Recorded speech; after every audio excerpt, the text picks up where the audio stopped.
Welcome back to Chat 62, the podcast created by veterans for veterans. I'm your host, the Terminal Lance Corporal, the introverted interviewer, Eric Monarca.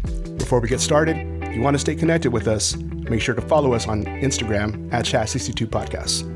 If you have any questions, want to share your stories, or are interested in being a guest on the show, you can reach out to us via email at monarca@chat62podcast.com or hit up Martin Almanza at chat62podcast.com. We would love to hear from you. Now on to today's guest. We have a special one, our first Marine on the show who's actually senior to me. He served at the 62 area with 3rd Battalion, 5th Marines, and he is a PAC OG just like me. Joining us today is Corporal Henry Rodriguez. We are going to dive into his life experiences, his time in the Corps, and how his journey helped shape him. So buckle up because this is going to be a good one. Corporal Henry Rodriguez, welcome to Chat 62. Good morning. Thank you for having me. Appreciate you being on and being a guest in season 2. I'm going to go ahead and I'm just going to right off the bat, dude, I'm going to throw off the Marine Corps quiz at you. Are you ready? Yeah, let's do it. Now I'm going to give you a sample question and along with 3 questions after that. Let me know if you are down. All right, let's do it. So I'm going to throw you an easy one, easy sample question. What does NCO stand for? Non-commissioned officer. Yes, sir. In the Marines, only 2 ranks fall under this category, Corporal and Sergeant. Before Corporal, you are a non-rated Marine. After Sergeant, you become a Staff Non-Commissioned Officer or Staff NCO or SNCO. On to the regular questions. Number 1, not including the Navy Corpsmen, how many Marines raised the second and most famous flag atop Mount Suribachi on Iwo Jima in World War II? Oh, man. This is not like multiple choice here? Okay. I'm just going to take a guess. I'll take a guess. I think it was 7. Close. There were 5. 5? Okay. There were 2 flag raisings at Mount Suribachi. The first flag was too small and could not be seen around the island. So 5 Marines and 1 Corpsman raised the flag a second time, and the photograph of which quickly became the most famous photo of World War II. All right, number 2. My CO instructed me to recite my general orders. How many general orders did I have to recite? A, 7, B, 19, C, 11, or D, 3? 11. You're right. The Marine Corps requires every Marine to know all 11 general orders, and as they are fundamental orders every Marine must follow without instruction while posted as a sentry on duty. By chance, do you remember any of them? No. I remember the 12th one, though. Please share that one with me. So it's to walk my post from flank to flank without taking shit from any rank. There you go. I was like, oh yeah, he's right on it. He's right on it. All right. Number 3. I am the only Marine to win 5 Navy Crosses. Who am I? And this is not a multiple choice, so. Chesty Puller. Yes, sir. You are correct. Chesty Puller is the most decorated and most revered Marine in the Marine Corps history. He went on to serve 37 years in our Corps and achieved the rank of Lieutenant General, 3 stars. You got 2 out of 3. And with the sample question, I guess you got 3 out of 3. So cool, man. Right on. I did better than I thought. Hey, dude, you did better than me. I think I got like 1 out of 3. Almanza was throwing some curveballs at me. Sorry he wasn't able to make it today. He's been really busy. Yeah, he's kind of like he's like the Boyle Heights Sasquatch. And you'd be lucky if you can fight him and you track him down or get him on film or something. So it is what it is. Hopefully, if we do go into another call or another session, hopefully he'll be able to make it. Yeah, definitely. Yeah. So yeah, dude, we've kept in touch over the past few years, usually on Facebook, and I know we have a common love of certain things like Robotech and Transformers. Oh, definitely. I love it. Like all my stuff right there. Up on that. I know, that's cool. I'm looking at that. That's dope. Thanks, man. I started collecting around COVID. Like as soon as like the pandemic started, I'm like, dude, I need something to do. And I just I don't know. I just clicked on a couple of things. You know how the algorithm is, and big bad toy stores started coming up. Like, shoot, okay, click, click, click. And yeah, I've slowly had to slow it down. Like, okay, I'm gonna stop buying as many. But man, they just keep coming up with some good ones. So yeah, have you seen that Optimus Prime that you can just tell it to transform. It's like huge. I think it's dope. Oh I think yeah, like a couple man. $1,000. Yes, they have Optimus Prime. They got a Grimlock. Yeah, those are dope. yeah. That's at least like 5 grand for all three of them right there. Yeah, no, I don't have that kind of money. I'm pretty sure my wife would divorce me. Who was Henry Rodriguez before the Corps? Believe it or not, I grew up in Oceanside, pretty much next to Camp Pendleton. Really? And I have some like early childhood memories of going to Camp Pendleton. It was funny because I don't have it with me, but my mom has it. There's a one of our neighbors used to be a Marine, and he gave me a cover, and I would wear that Marine Corps cover like wherever I would go when I was little. Like it's kind of like I guess it just planted the seed for me, you know. So then like my mom had a picture of me like wearing the cover, and I would just wear it everywhere, you know. I would love to see that picture. Yeah, I'd have to find. I have to go to my mom's and dig it up. But you know, like I think that kind of like planted the seed for me a little bit, you know, because my parents would go out there and talk to him. He'd be out in his camis. He'd come home in his cami, then I'd be out there playing, and you know, I'd see him in his uniform. And one day he just like gave me a cover. You know, here you go, and I would wear that thing everywhere. I went. Obviously, we grew up in Oceanside for a little while before we moved to LA. The elementary school, it was for Christmas. They took us on base where the tracks are. I was like in kindergarten. So they paired us up with a Marine, probably like a PFC or Lance Corporal or something. Mm. And then they took us to the chow hall. They're like, yeah, get whatever you want. And I remember just getting like cake or whatever. And we were in the chow hall eating.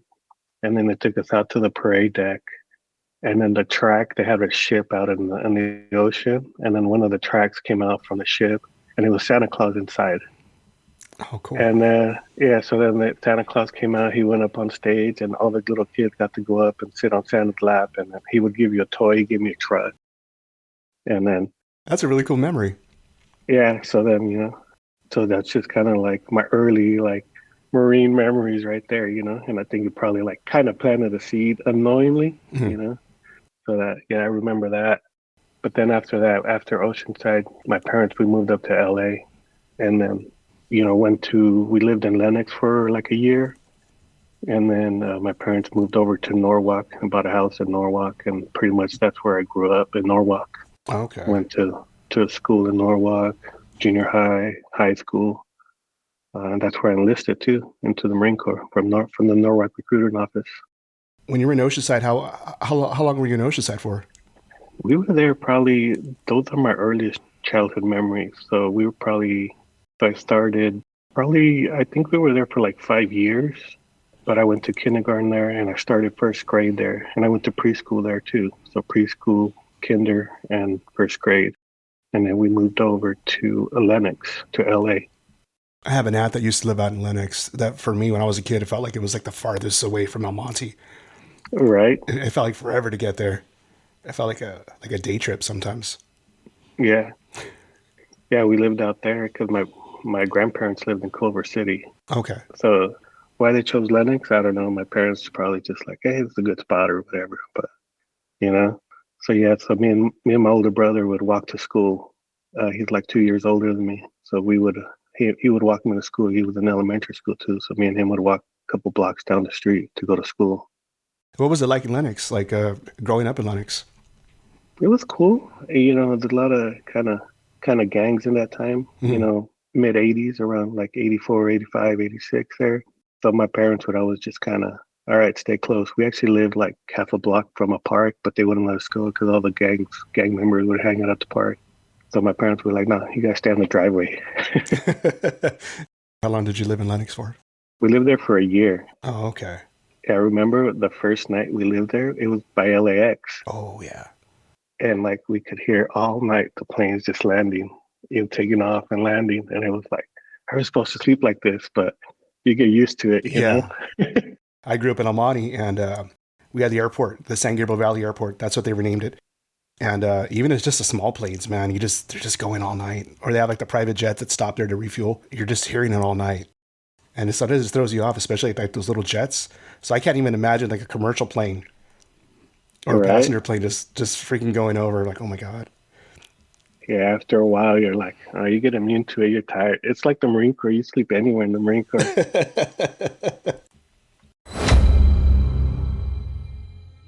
With regards to childhood influences, did you have any family members in the military?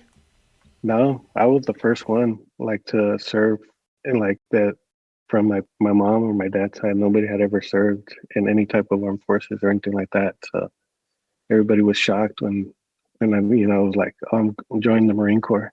They're like, what? Like, you're not going to school, not college? But it's like, you know, it is what it is. It worked out, you know. Yeah, that leads me into my next question. I think we already kind of answered that one about what motivated you to enlist, and it was probably your experiences in Oceanside, correct?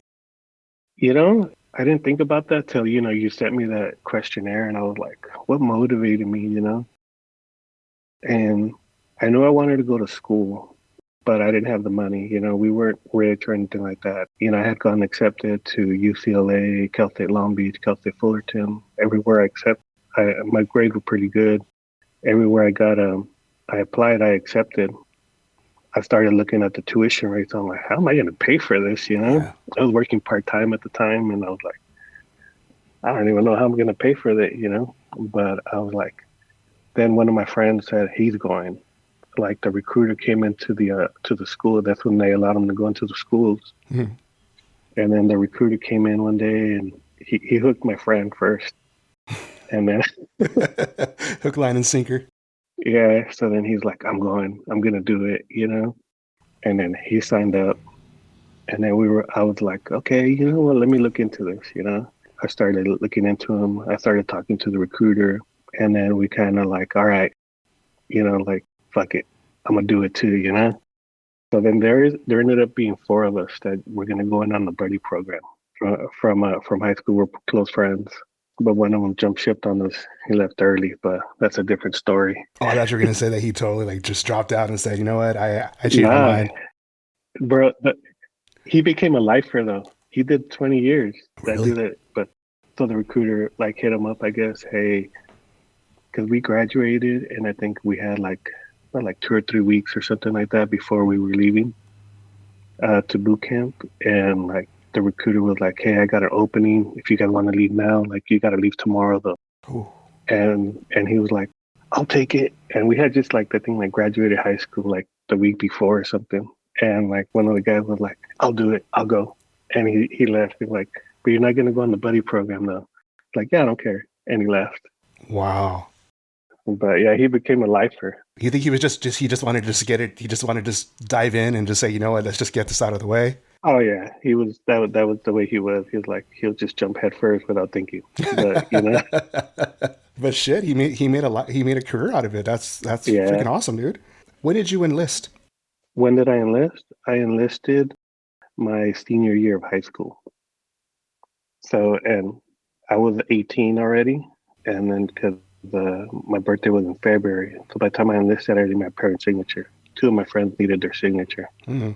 so their parents signed off on it. But I was already 18, so I could just go in and sign for myself. So And going back to your parents' reaction, how did they take it? First of all, I'm sorry. Was there a particular setting or anything like did you decide to, okay, this day's perfect. I'm gonna drop the bomb right now. I think I had told them, and I think the recruiter came over, if I'm not mistaken. It's been so many years, I can't. The recruiter came over and kind of talked to him. But my parents, they didn't really know English. So, but I tried to translate as best as I could. And he was like, oh, this is the opportunity they could give him. And my parents afterward, they tried to talk me out of it. They were like, no, just go to school, this and that. I don't know. I just kind of, I don't know. It was kind of like, I'm going to do it, one of Yeah. those type of things. And I think the more they try to talk me out of it, the more I wanted to do it. It's kind of like being like in that rebellious stage. Right? Yeah. Yeah. No matter what you tell But, me I'm gonna do the exact opposite. and then my friends were like, I think my friends too were like, no, you can't back out on us now. I thought we're all going to do it. You got to do it too. So I think it was, and in boot camp, well, I don't know, maybe I'm getting ahead of myself, but like being on the buddy program helped me a lot because I was like, well, if they can do it, I can do it. You know what I mean? How long were you in the pulley program for? Probably like roughly probably like less than a year, maybe 8 months, 9 months, something like that. And how was that program? And how was it for you? Did you attend all the pulley functions and I did because I wanted to like learn or experience or get myself ready for what to expect in boot camp. So I was like, I can't, I probably missed one or two, but because of something but I wanted to experience there because they would give us good knowledge when we went there, and be like, hey, you can expect this, or you're going to be doing stuff like this. They would make us do like a PFT, pull ups, sit ups, running. We actually got to go to the gas chamber at El Toro Air Force Base before they closed it down. In the pulley program, they gassed what? us. Fuckers gassed us, Oh my and they God. were laughing. They were laughing, but we got to go to the gas chamber at the pulley. How many of you went in the gas chamber at that time? Bro, all the pulleys, Oh, the everybody, like they fuck. threw all the pulleys, and they were cracking up because we had like crying and snot, and bro, they were like laugh. All the recruiters were laughing at us Oh my and God. like taking pictures. There's a picture. There's probably pictures from the recruiters somewhere out there of them like laughing and taking pictures of us coming out of the gas chamber. It's hilarious. Oh my But I God. knew what to expect. Yeah. Something like that was like priceless because when I went to the gas chamber, I knew exactly what was going to come and what to expect, and I didn't panic. Bro, there was in boot camp, this guy panicked and tried to run out of the gas chamber and knocked over a drill instructor, and they ate him alive. And he went back, like, he had to go back into the gas chamber and start from scratch all over again when he was almost finished, but he panicked and he ran out. Oh shit. And and when you did the gas chamber as a pulley, did they even give you a gas mask to don or any? Did they give you? No, No. Okay. no, that's what I'm saying. The fuckers just threw us into Oh my God. like this fire, bro. They're just like, all right, get in there. But we were in there, it wasn't the full experience like boot camp. We were in there for like a minute. Okay. They're like, all right, go in there, hold your breath. And then they go in there and then stand against the wall. And then they're like, all right, now tell us, like, they would ask us the question, where are you from? Or like, tell us your name, tell us the ABCs or something. And then you start talking and then like you start coughing. But yeah, they didn't give us fucking gas masks. They're like, they don't want to waste gas mask on us. Yeah, because they were gonna have to clean it afterwards. So Yeah. it's more work for So them. then, yeah. So then they just threw us in there. And then after we got out, they had the hoses and the buckets with water and sponges. Oh my God. But yeah, that was an experience. Yeah, dude. Definitely an invaluable experience. As you were getting closer to that ship out date, because you shipped out in what, September, right? Yeah, September. What was going through your head at the time as you were nearing that ship out date? Bro, it was nerve wracking, man. I don't know how it was for you, but for me, I was like, oh man, did I make the right decision? You start to second guess yourself. Yeah. You're like, you're like, maybe school ain't so bad. Maybe Maybe going to school first. yeah, maybe I could work at McDonald's and help pay for that tuition. Yeah, there Yeah. you start thinking about the alternatives and then you start thinking about the what ifs. Yeah. And are you gonna live with that, right? Yeah. Then you're like, well, yeah, maybe I shouldn't go. Maybe I can wait another month. Maybe I should ask to like, wait another, maybe go, no, what's the rush? Yeah. But I'm glad I didn't. But it worked out. Like I said, having my two buddies with me, they were like, "Nah, we're going. Let's just get it done with. Let's go over." And they're like, "All right," it just kind of reinforced my Yeah. decision and like, "All right," kind of like, "Okay, well, if you're saying let's get it done, let's just get it done and Yeah. let's go." When you went to MEPS to do the whole MEPS experience, did your two buddies go with you too? They did, yeah. Okay. So my recruiter took us, all of us, like we all did the whole maps thing together. We pretty much did everything together, the whole process. And my recruiter, like, I know some people have bad experiences with the recruiters. My recruiter was like upfront with us the whole time. Like he was like told us how it was gonna be. I don't feel like he like gave us wrong info or anything. Like he was like straight up with us the whole time. Like everything he said he was gonna do, he did it. The way he explained the Marine Corps is gonna be, like he told us, hey, once you go to boot camp, you go to your school. once you get into the fleet and you start doing your regular job, it's gonna be like a normal job. Mhm. You know, obviously you're gonna have to PT, do all that stuff, but you know, it's just gonna be like a normal job. You know, you can be able to come. You know, well, depending where you're stationed, you're gonna go out see your family or whatever stuff like take vacation. Yeah. So you know, my recruiter was like straight up with us. You know, Well, that's good. He was a wealth of knowledge, and he passed that to you. I mean, there's my experience was a complete opposite. You know, I just got a really broad overview, and okay, go fucking enjoy. yeah, you There's know, and then he, you know, total recruiter. We went in there and it's like in the pooling meetings on Saturdays, you know, he put on. I think The Rock had just come out. You know, look, the Marines right here took out the Navy SEALs. You're doing the right thing, going to the Marines. You know, he sold it too. You know, I'm not gonna lie, he sold it a little bit too. yeah, You know, and then he hyped it up, and then we got to see like Full Metal Jacket, and he would put like Heartbreak Ridge and all the Marine Corps movies. You that's my know, favorite from movie. back then. Yeah, Yeah, you know, but it was fun. The pulley functions were fun too. You know, we'd go out there to a high school or a track or something, and we'd start running, and you know, he'd yeah, kind of like start yelling at us like drill instructors. Well, the best drill instructor impersonation, you know. yeah. But and then so like he was up front, he was cool. I feel like you know he didn't try to like lead us in the give us bad info or anything like that. So That's good. and so he told us since there was four of us, they were like, hey, look, if you sign up this person, I'm gonna put in the contract that you signed up this person. So he goes, you need two people to get PFC. He goes, so I'm gonna give you this person. You recruited this guy, and then he did like a circle, okay? And then Yeah, he goes, and then I'm gonna recruit somebody else on my own, and I'm gonna say you recruited them for me, and then you're gonna get PFC right out of boot camp. You're gonna be PFC in boot camp. huh. So Wow. like, so he was like, you recruited him, and then he goes, and then I'm gonna give you one of my people that I recruited, and say you recruited him, but you gave me the info.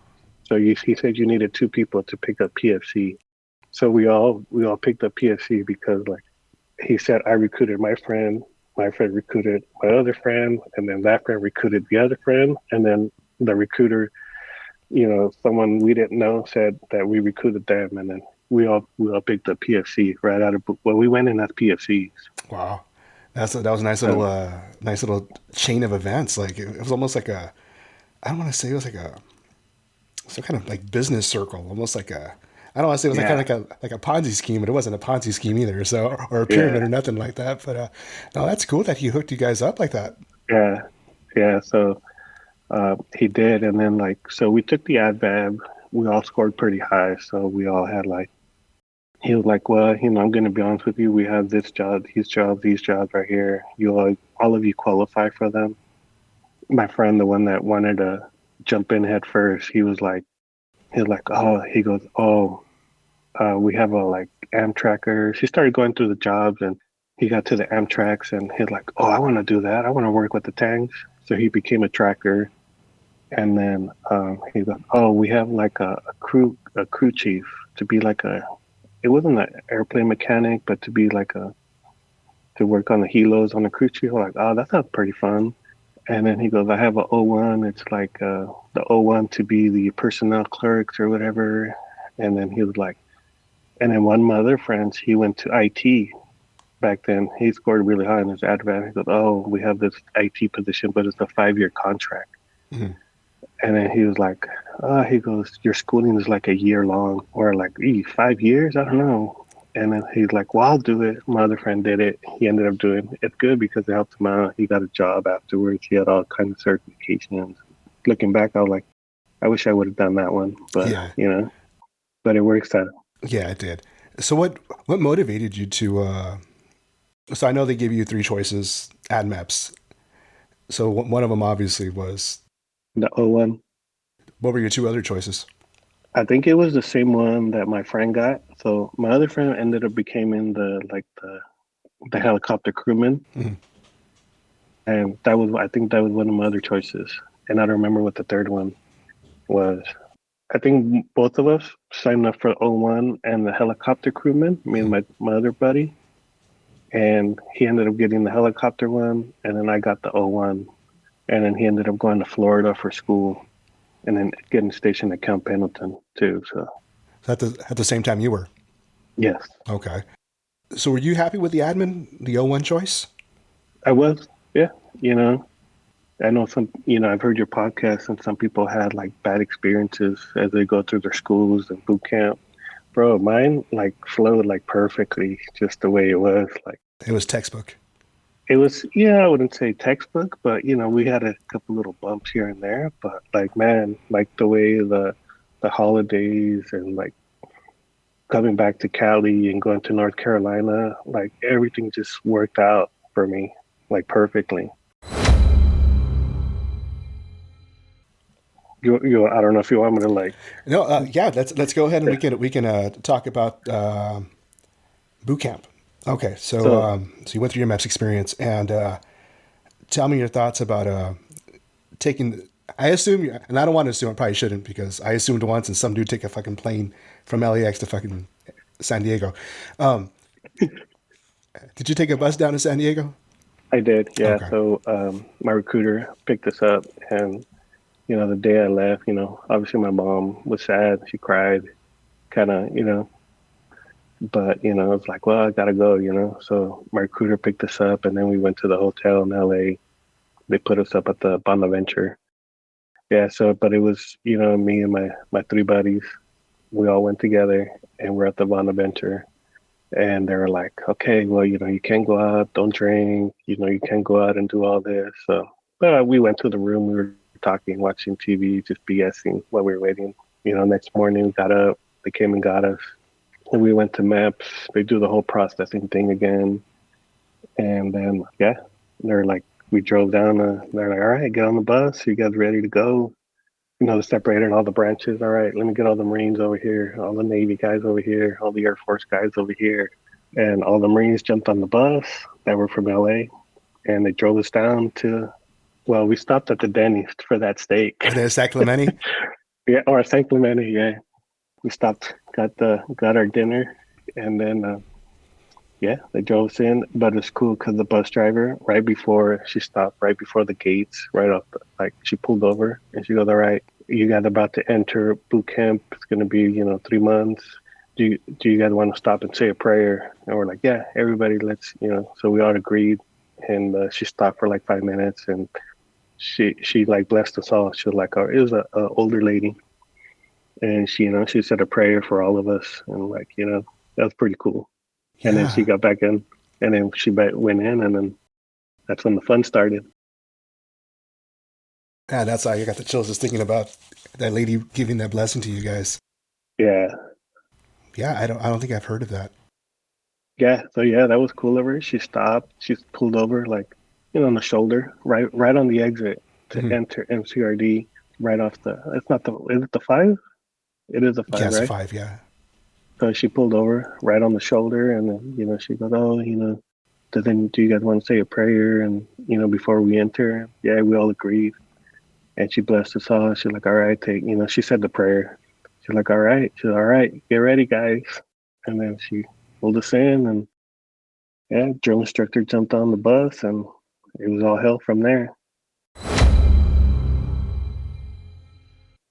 So what was your experiences as soon as they just started sounding off on you and telling you to get off the bus? Well, see, that it goes back to my recruiter. My recruiter had told us exactly how it was gonna go. You know, you're gonna get to MCRD. He's gonna jump on the bus. He's gonna yell at everybody. It's gonna be all chaos. And like I said, he prepared us. Like he was like, all right, this is what you're gonna do. And then he would tell us, like, you know, boot camp is all mental. You know, like, you know, some people might have a little bit harder physical time, but if you put in the work, it's just all mental. They want to break you. Don't let them break you. Don't give them that satisfaction. You know. So what was the boot camp experience like for you? Were there, you had mentioned there were a couple bumps in the road. Yeah, you know, I think I rolled my ankle once, and Oh, but I didn't want to say nothing. I just worked through it. And when I say bumps, they were like minor bumps. Like, but physically, boot camp was not hard for me. Be well, back then. I went into boot camp like weighing like a buck 30. Like I was skinny back then. Oh wow. Yeah, and I came out of boot camp like 150. So I gained like 20 pounds while in boot camp. Dang, dude. It Yeah. was 20 pound of muscle. Yeah, it was. Yeah, Shit. believe it or not, that's probably like the best, shape I was in a long time. Wow. But like I said, boot camp physically for me, even mentally, wasn't hard. It's like all the schooling because, I was pretty good at, I read a lot of books and stuff like that. So reading all the knowledge and remembering all that wasn't hard for me.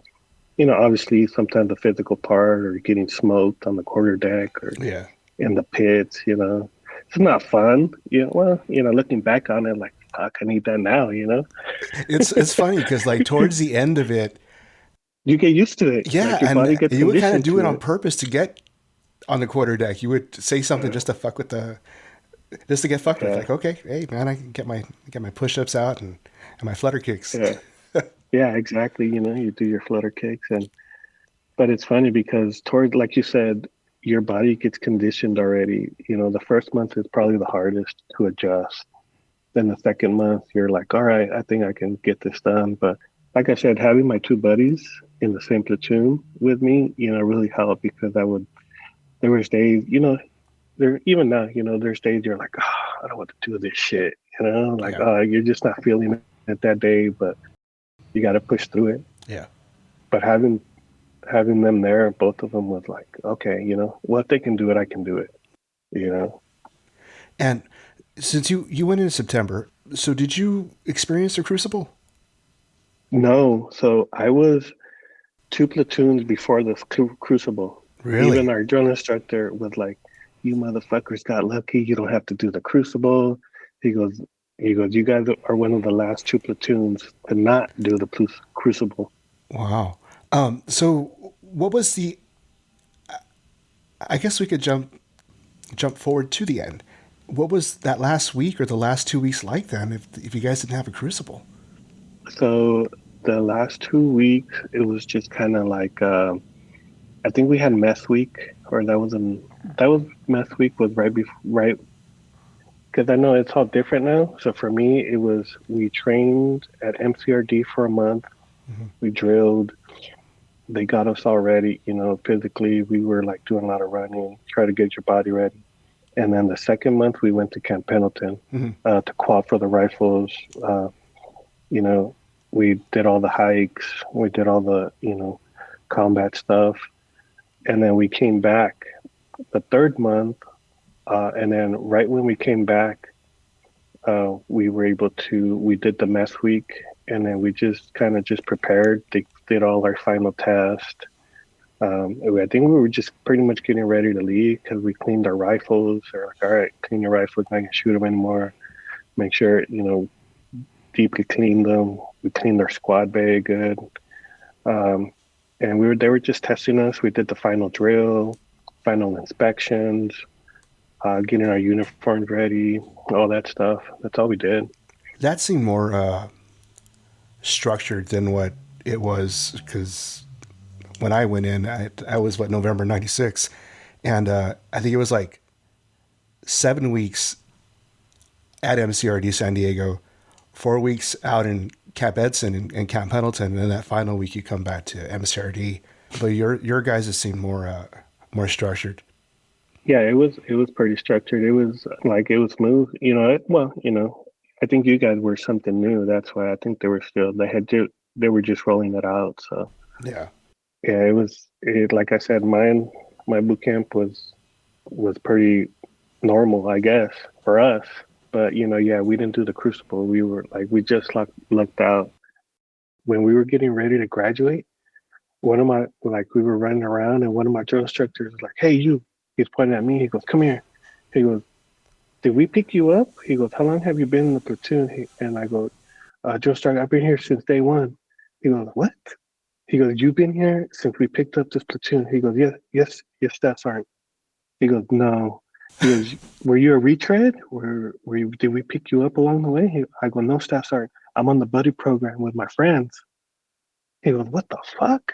oh shit. He goes, "Yeah, that was my mentality my whole way through boot camp was do what you have to do, don't make mistakes, don't stand out.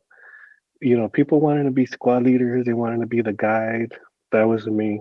I'm like, I'm just gonna do what I gotta do. Yeah. Don't make mistakes, pass everything, and then get on my way. And it worked because he was like, "What the fuck?" He's like, "You've been here the whole time?" And then we graduated the week before Thanksgiving. So I was on boot leave during Thanksgiving. That's what I'm saying. Like mine just kind of worked out where I was, and like so I went to boot leave the week before Thanksgiving, and I was home for Thanksgiving that year. What was going through your head during graduation? You know, well, I was happy. I Yeah. was proud, and but it sucked because it rained, so we didn't get the actual Oh, graduation outside. We had it in the auditorium. okay. Oh man. Yeah, so I missed that experience. That was one of the bumps in the road. I wish my family could have seen us, drilling and marching on the parade deck, but we missed that experience. It was raining, so they put it inside. So I think now even if it rains, they still go outside, right? I don't know. You know what? Actually, when I went to MCRD back in May of 22, and it rained the night before, and it rained the morning of. So yeah, so I think they do graduation in the rain now. Yeah. So, but yeah, that was kind of one of the bumps in the road. But still, I was happy. I was proud that I completed it. Our families were there. My parents went. Hmm. They went for visitors Thursday and then the graduation. But yeah, you feel that pride and joy for completing it. And were you home for 10 days? I was home for 10 days, and then on top of that, my recruiter got us another 10 days of recruiter's assistance. Oh, nice. So I was home for 20 days, and then we went to Camp Pendleton to check in for MCT. So yeah, this was probably around December timeframe. I was on MCT in December, so it's not too bad. It's kind of cold, but Yeah. you work through it. During leave, were you up to any shenanigans, or was this just catching up, hanging out? Yeah, just catching up and hanging out. Me and my two buddies would just hang out. We had cars back then, so we would just go to each other's house, kick back, go to the mall. Our recruiter, that's what he wanted. He goes, "Hey, just for recruiter assistance," he was like, "Hey, just go to the mall, hand out these flyers to people, Yeah. pick up, go check out the girls and stuff like that in your uniform." He goes, "Make sure you're in your uniform." Of course. And then he would take us to the schools, to the high schools in our unit. He goes, "All right, we're going to go see high schools tomorrow. Make sure you wear your uniform. Make sure it's fucking, you know, you know, all up to par, and make sure it looks nice, and make sure you guys look good, haircuts, everything." Yeah. And we would go to the high schools, and then all the kids were like, "Oh, how was boot camp?" And he was like, but he would tell us like, try not to scare them too much. Yeah. Like they got this new thing. It's called the Crucible. Oh, that's gonna change everything. No. Yeah, but he was like, yeah, just tell them, the good stories, tell them how. But yeah, no, it was cool. We would go to the high schools, talk to the high school kids that were thinking about joining or on the fence about joining. And did you end up recruiting anybody? I don't think so. No, It was. we were just kind of, It's all about the good time, right? yeah, let the recruiter do his job. Let him recruit. Yeah. Exactly. Well, we Exactly. answered the kids' questions, all the high school kids. We answered their questions and stuff like that. Yeah, he would bring us in like, "Oh, look at these guys right here, just graduated boot camp 2 weeks ago. Look how squared away they are." And then we'd be like, "Oh yeah, boot camp is not it's not as hard as they make it out. You can do it. Stuff like that." Your 20 days of leave are over. What's going through your head as you're ready to go back into the field at MCT? We were ready. I was like, okay, the only thing it had been raining a lot during those 2 weeks, and my recruiter was like, "Oh, it's gonna suck when you guys doing MCT. Probably gonna be all muddy and shit like that." Yeah. But we were like, luckily, it stopped raining when we went to MCT. We went to MCT, and I think we were in waiting or like processing for like a week before we got picked up to our class. But luckily, and this was around December timeframe, and then so we started MCT, and then Christmas hits, you know, and then so the instructor was like, "All right, does it who lives close by, like within an hour of Camp Pendleton?" Uh, A couple guys raised our hand, and so we raised our hand. They're like, "All right," he goes, because we couldn't have cars at MCT. right. I couldn't just drive up and be like, "All right, I'm going to home." Yeah. So he goes, "Do you guys have do you got someone that can pick you guys up?" We're like, "Yeah." Yeah, everybody's like, "Yeah, we have somebody, whatever, whoever the other family member or friend or whatever." Mhm. He goes, "All right, you guys can go home for Christmas." So we ended up going home for Christmas and New Year's Wow. because they kind of paused for Christmas. Yeah. Our instructor was like, "All right, you guys can go home for Christmas, but you guys have to be back." I forgot what day it was, but let's just say Friday. He goes, "You guys need to be back by like Sunday, and like you have to be here checked in, because we're gonna start training again like Sunday at 06. So you have to be here in your bed and ready to go." And then he goes, "Come and see me, and I need a phone number from you, where Mm. you're gonna be at, an address and a phone number."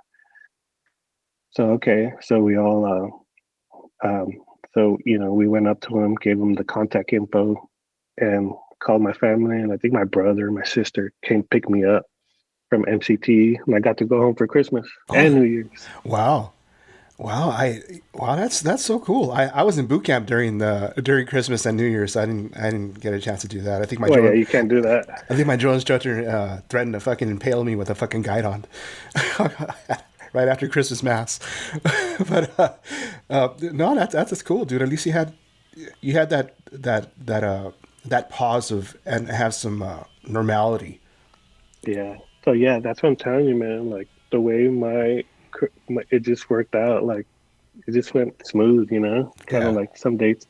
I missed some stuff here and there, obviously, but yeah, I did get to do a lot. Like, some of the guys that, were from probably like Texas or somewhere else. They're like, "Oh no, if you got to fly, you can't go.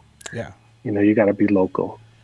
yeah, Some people were like, "Oh, maybe if I catch a flight, I can make it back before like 6 a.m. and be, they're like, yeah, "Don't do it. You can't go." If yeah. you got to fly somewhere, you're not going. Yeah, it's too much of a risk. There's so many different Variables. possibilities. Yeah, there's so Yeah. many bad scenarios that can just go wrong, especially if there was like inclement weather. Yeah, you definitely want to take that chance, and that they'd probably get in trouble with the command and all that Oh stuff. yeah, I think our instructor was like, if you're not here, you're gonna be UA, you're gonna get NJP'd, and we're gonna bust your ass. Try to Yeah, scare us of to course. try Yeah, to, you know. But yeah, I was back. He scared me. I was back. you're like I will be there with fucking bells and whistles. Yeah, Shit, exactly. I came back on time. I lived like an hour away, so it wasn't too far. So that's cool. And how was the rest of the MCT experience for you? it was good. MCT was chill. Like obviously not chill, but it was. I think boot camp was harder. But you go up the fucking hill, Mount Motherfucker, and all that shit, and you get it done, and that's it. And then you get your orders to go to your schooling. Yeah. So when you already had the heads up that you were gonna end up at Camp Lejeune for school. Yes, Okay. yeah, yeah. They had already told us. All right, I think forgot when, but sometime during MCT, they're like, all right, I think we were cleaning weapons, and the instructor was like, all right, you guys. I think a couple of days before they wanted us to clean our weapons good. We were standing around. He started going through it. All right, Hmm. so and so, these people, you guys are going to North Carolina. You guys are going over here. You guys are going over here. He started telling us where we're gonna go, stuff like that. And I think the day of graduation is when we went to prep to like the orders, get our orders to finally go over there. So And did your family go see you graduate from MCT? they did, which was cool. And then they drove me to the airport. We went to go eat. For San We Diego, went right? to San Diego, and then yeah, that was it. And then I got to spend my birthday that year in North Carolina. When you were at San Diego airport getting ready to fly out, was that your first time leaving the state? No, we would go to Mexico, me and my parents, but Out of California, yeah, we'd go to Mexico. Probably Mexico was the only other place I'd been. Okay. But I had flown on a plane before. It wasn't my first time or anything like that. You didn't have visions of fucking La Bamba going through your head or anything like that. Nah, nah, yeah, no, that was good. But yeah, so that was probably the first time I've been to another state in the United States. Mhm. Probably never been to like Arizona or Nevada, anything like that before that. And when you touched down to North Carolina, what was that like? It's kind of weird because you're used to seeing California, all the cities and the freeways, and you get to North Carolina and you just like trees forever, you Yeah. know? And this is your first time without your buddies by your side. Yeah.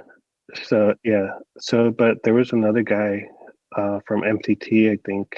He was an O1 too. So me and him his name was Fernandez. So we were like, all right, he's from MCT. I kind of knew him, so we just kind of stuck together, me and him. But there was the other guys. We ran into some other guys at the airport. The bus came. It was like a little bus. It Hmm. wasn't even like a big bus or anything like that. Yeah. And he picked up all the guys going to Camp Johnson. He's like, all right. He had like a little roster. He was like, all right, so and so. He read it off. He was all right. We got everybody. Let's grab your gear, jump on the bus. But me and Fernandez, kind of stuck together because we knew each other from Yeah. MCT. That's good that a bus was actually there and they knew when to pick you up and they had a roster and he just didn't like show up and say, "Okay, where'd I go?" Yeah, no, yeah, there was somebody there, and then there was like I think like two or three other Marines. He goes, "Oh, there's someone else. Just hang around. Someone else will come pick you guys up." They were like, "I don't have you guys on my roster, so someone else will be here for you guys." So I don't know what happened if they did or not, but I got on my bus. You got on your bus and you headed over to Camp Johnson in Camp Lejeune. I know sometimes there's a holding period, Oh yeah, and with Mac Company, were you lucky enough to experience that? yeah, I got lucky experiences to go pick up trash and cut grass and all that good stuff. How long were you with the working party platoon? I think for like 3 weeks. Oh shit, yeah, that's a long time. Yeah, 2 to 3 weeks, something like that. So, but it's cool because you meet friends, you make friends there. They had like the kind of like boot camp, like an open squad bay Yeah, for the platoons that you before you get your regular quarters when you start school and stuff like that. yeah, But you start hanging out with people, and it's funny because we would get weekend libo. hmm. They'd be like, all right, the teacher or whatever in charge of us or whoever it was, the NCO that was in charge of the MAP platoon would be like, all right, you know, be back by Sunday at like 06 to make sure you're in ready for formation at 06 on Monday morning. So they would just kind of leave us, alone. Yeah, There'd be a duty right there. Like yeah. if you have any issues, just go to the duty and they'll contact somebody. But Matt Platoon was kind of chill. We're like, oh, this is kind of chill. Yeah. Obviously, during the day we'd go pick up trash or yeah, just doing like working parties. Party like a working party, right? Uh, so, did they tell you on the weekends if you didn't want to get stuck with a weekend working party, you need to be the fuck out of here? Like, Yeah, yeah. they did. They're like, they're So they like, encouraged it. yeah, if we catch you here and we need something done, you're gonna do it. So like you start meeting, you build camaraderie with other guys there, guys you're on a working party with or whatever. So then we would go out to the Sonics that was right up base, Yeah. or like we'd go to the McDonald's, or one of the guys ended up finding like this shitty ass Mexican restaurant in North Carolina, and he was like, "Let's go try it." It was horrible. You like this ain't Mexican food. Yeah, This is like Taco what Bell is this? stuff, man. Yeah, so, I think that we said that we're like Taco Bell is better. Like, what is this crap? You go to the Driftwood, shit like that. You got every Marine lived at the Jacksonville Mall, man. They fucking knew it But too, and they're probably still functioning well and good, man. They're probably doing well business wise out there still because of Marines. I remember one night my buddy was like, "Let's go get tattoos," and I don't have any tattoos. Okay, no Marine, not zero tattoos. But my friend was like, "Let's go get tattoos. Let's go get moto tattoos." We're like, "Fuck it, let's go." I think we had been drinking, Uh, and then so we went into this tattoo parlor, and the guy was like tattooing somebody. He was like, "Oh, come back like in." It was already late though. It was already like 10 or 11 o'clock at night, and the guy was like, "Come back like in an hour. I should be done with this guy, and then I can hook you guys up." And we asked him, "Well, how much for like a USMC tattoo?" Like, "Oh, like $75 or $100." I don't even oh, remember. But we're like, "All right." So then we're like, we were walking because that over there was a taxi or you're walking right. back, to, Yeah. and the taxis would line up. I don't know if you remember, they would line up on the road because on a Friday night, all the taxis would just fucking line up, and that's where they make their business. Hell yeah. So I think we walked over. There was a McDonald's. One of my buddies was like, I think it was like four or five of us. We walked over to McDonald's, had like a burger or something, and then a couple of them were like, "Fuck, we're tired, man. Let's just go back to the room and chill. We'll come back tomorrow." Tomorrow never came. We never went back. You guys never got those tattoos. One guy did go back. He showed up one day. He's like, "Look, I went back. I got a moto." He got a bulldog with the USMC underneath. I was Was like, he? "Oh Was shit." it the one of the bulldog flexing the bicep? Yeah, it was. Yeah, it was. It was fucking traditional Marine Corps moto tattoo, bro. Fucking moto. So you said you were in a mat company or mat platoon for about 3 weeks. So you finally start MOS school. Yeah, What was your MOS? I was the 0121, so SRB clerk or personnel clerk, as they called it. What was MOS school like? It was good. I think back then they had these, well, new back then, but computers were just starting to be used. So I had actually, I was pretty actually good on computers because we did that in high school, so I Mm. already knew what to do. Some people were like, "The fuck is this? What do I do here?" They didn't know how to type, so You're you like see this. people like, Oh shit! Hit the yeah. microphone. So I already knew how to type, and so like for me it was easy. Yeah. I was like, okay, I wasn't like number one in the class, but I don't think I always my going back to boot camp, my mentality was always don't stand out, just fit in. Yeah. So I was like, yeah. So my mentality was always don't be number one, but never be last because the last is always gonna get fucking smoke, haze, and all that. Yeah. But yeah, like I was like, okay, I just kind of like, Just right under the radar. yeah, Yeah. exactly, just right through the radar and slip through, do what I got to do, and move on. And So you took that mentality into MOS school as well. yeah, I think that was, and it worked for me.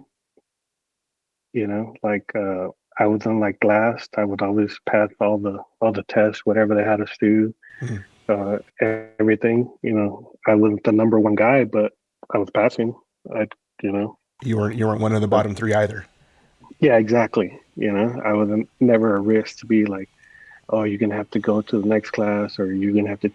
One guy, like, I think he was doing pretty bad. They're like, well, you might not even pass. Oh You might shit. have to like switch MOS or something like that. I think they were scaring them or something. Yeah. To try to like improve. But Yeah. Oh shit. And during your time during MOS school, did you go on any other adventures at Camp Lejeune during that time? no, we were kind of chill. Because nobody had a car. Everything was on a taxi. Just typical Marine with no car, PFC taxis. Probably go have a few drinks at one of the bars that would let you in because they would encourage you. Yeah. Did you guys do barbecues over there outside, like on We the weekends and did, stuff, or during the week? yeah, right. Because by the lake, behind the schooling, there was a lake. Yeah. I think every once in a while, I think once or twice, because nobody wanted to cook. We didn't have. you didn't have like all the utensils placed, so Yeah. you're like, but yeah, it was cool. That's, It was, typical, nothing out of the ordinary. Like, it was like, just for me, it was normal. I didn't have any bad experiences through MOS school or anything like that. So that's good. You're getting ready to pick duty stations. They let us pick duty stations, right? I'm having a senior moment. But they let us pick a couple of duty stations, like preferences, right? I think you put preferences. Ah, there you go. And going back to my recruiter, where telling you that he hooked us up, is like my recruiter goes, "Oh, your job, I can guarantee you West Coast. Like, I'll put it in your contract." I'm like, "All right, that's cool." He goes, "So you can either end up in Camp Pendleton, Arizona, 29 Palms, or Hawaii." I'm like, "Well, if I end up in Hawaii, how bad is that? How Yeah. bad can that be?" And he goes, "The worst one out of all those is 29 Palms." He goes, "There's a risk you can end up in 29 Palms." But I was like, "Well, it's pretty close to home. If I end up in 29 Palms, I can just drive home, Yeah. like whatever." And that was the risk. Um, but I was like, "Okay, I'll do it." So he put it in my contract that I was guaranteed West Coast. And so he showed me too. He goes, "Look," like, I'm telling you, my recruiter was like honest with me. He goes, "Look, here in your contract it says guaranteed West Coast. If you don't end up in one of those duty stations, um, or I'm telling you, then call me." Gave me his card. I carry with me. He goes, "Call me, because the Marine Corps is voiding their contract. They're not honoring what they're saying they're going to do, and you can get out of the Marine Corps." That was a nice little loophole right there. Yeah, he goes, they're not honoring their part of the contract. You did your part. Now they got to do their part. So, like I said, my recruiter was like, I know some people have bad experiences, but he was like upfront with us and like cool with us. That's good. I think the Corps needs more recruiters like that are Right? upfront and Yeah. honest. And yeah, all you have to do is just freaking stay on your IST, and you don't get in trouble, and you graduate through boot camp, and it's kind of like a tick for tack. Yeah, exactly. And I think like once we got our orders, the day we got our orders, I think we were in the gym, Mhm. and they had all of us, and they start reading your name and they give you your orders, right? Mhm. And then, so when I got my orders, it fucking said Okinawa. Oh shit, that was a little Yeah, bit too West Coast. yeah, exactly. So then, yeah, so that was another story. So then he fucking, like, anyway, like, "All right, anybody have any issues with their contract, with the orders and like that? Raise your hand." So I fucking raised my hand. Yeah, I was like, "What do you mean fucking Okinawa?" yeah. I was like, so they're like, "All right." They're like, "All right, the people that raised their hands, stay back. Everybody else, go back to your class or whatever." And I think a few people stayed back. I don't know for what. Oh, I went down. There was a couple of us, like a handful of us. I went and talked to the personnel clerk. I think it's probably one of us, like a O1 or something. mm, Had to be, you know. yeah. So he goes, "Okay, what's the problem with your orders?" And so he was like, "Well, I'm guaranteed West Coast. It's in my contract." He goes, "What do you mean guaranteed West Coast in your contract?" So I go, "Yeah." I go, "Do you have my book, my contract?" He goes, "Yeah." So he fucking goes, pulls my SRB out, and we're going through it because my recruiter has shown me. He goes, "Look, right here. It says, So then if you flip into the page, I go right there. And he pulls it up and we're looking, he's reading it. He fucking looks at it. He goes, "Oh shit," you know? And so he goes, "All right, hold on." And he goes to fucking, so I'm thinking to myself, like, he goes to talk probably to the personnel chief or the personnel officer or whatever it is. Uh, So he's talking to somebody, and obviously they're talking because they're all looking at me. They turn back and they look at me, like how the fuck did this motherfucker get West guaranteed con? yeah. fucking PSC, guaranteed West Coast. Like, what the fuck is that? You know, they're probably tripping out that it fucking said that in the contract. You know, they've probably never seen it. Yeah, I was about to say, yeah, that's probably the first time that they've ever seen verbiage like that in a contract. Wow. Yeah. So then, so I'm already thinking in my head, like, fuck, I'm gonna have to call my recruiter. Like, where the fuck the card at? You know, I have the card somewhere. You know, and I'm fucking running through scenarios in my head, like, well, maybe Okinawa won't be that bad. You know, maybe I should just go to Okinawa. You know, like, and then like I'm kind of like, nah, fuck that. They Marine Corps, I did my shit. They gotta honor their shit. You know, like. Yeah. So I'm just kind of running through scenarios, and sure enough, he comes back, and he's like, "Well, you know, yeah, we made a mistake. You know, are you willing to go to Okinawa?" And I think by that time I was like, "No." I was like, I had made up my mind, like, no, they gotta fucking honor their shit, you know, because I did my part, you know. So then I told him, no, my recruiter said that my if you don't give me West Coast, I can void my contract. And I told him that, and he kind of like just looked at me, and he goes, well, you know, if you go to Okinawa, he's trying to sell me Okinawa, you know, and he's like, you know, you would have to redo your contract to avoid that part out of the contract if you want to go to Okinawa. I'm like, no, I'm good. And he goes back, you know, he's trying to sell me to Okinawa because obviously they don't want to fucking change, you know, they have to fucking do something, Yeah. you know? It's just extra paperwork for them to fucking do. Yeah, exactly. So then he goes back and they're over there for a while, you know, talking about it. And then so they come back. He comes back. He goes, all right, come back like at 16:30 or something when they're closing, or like an hour before or something like that. He goes, come back later. Like, okay. And he goes, just leave your orders here. Come back and then we'll get it straightened out for you. But unbeknownst to me, so, you know, it goes by, you know, alphabetical order, obviously, Rodriguez. So there was another Rodriguez next to me, and I kind of feel bad, and I never told him, right? But he had gotten orders to Camp Pendleton, okay? And he was happy because he was married, had a kid, and he was like, oh, I'm going to Camp Pendleton, I'm going to be able to take my wife. Bro, I felt bad because they called him back, okay? And he ended up going to Okinawa. They told him they made a mistake on his orders. Oh, fuck. And he ended up going to Okinawa. So I know what they did. They fucking just switched us. I felt bad, but, you know, it's like, it wasn't my mistake. Yeah, it was in your contract. They should, you know, they had to honor it. And the fact that you said that the contract could be void, I'm pretty sure they've never heard anybody pull that before, especially young PFC. As like, fuck, he knows about the loophole. Yeah, I fucking, you know, pulled the fucking reverse Uno card on him, bro. That is fucking insane, dude. So this kid ended up going to Okinawa, leaving his wife and kid behind for a year. I kind of kept in touch with one of the guys from school that kept in touch with him.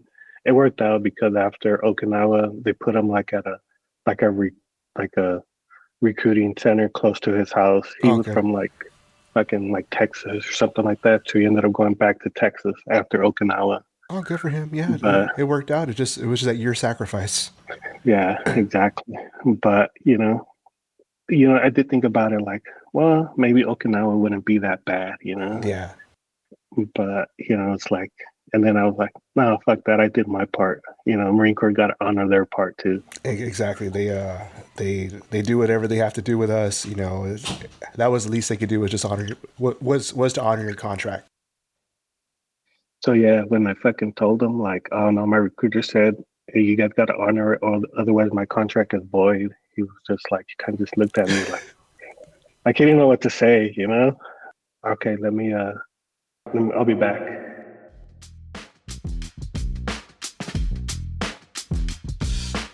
Henry's story is far from over. We've only scratched the surface of his journey, and there's so much more to uncover. But for now, stay the course, keep moving forward, The best is yet to come.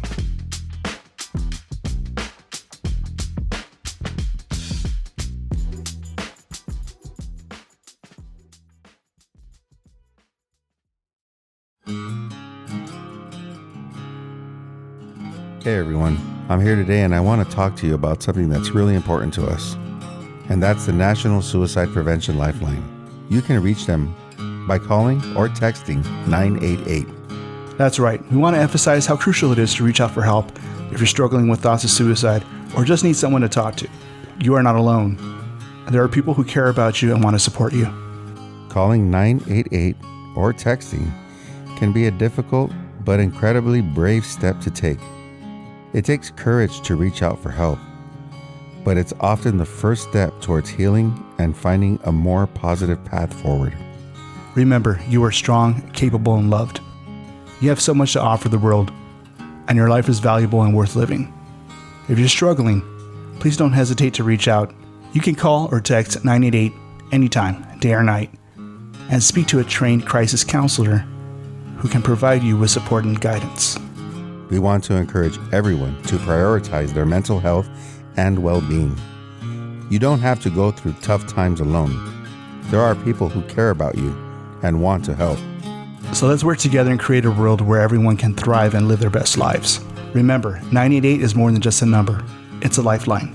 Let's use it and support each other every step of the way.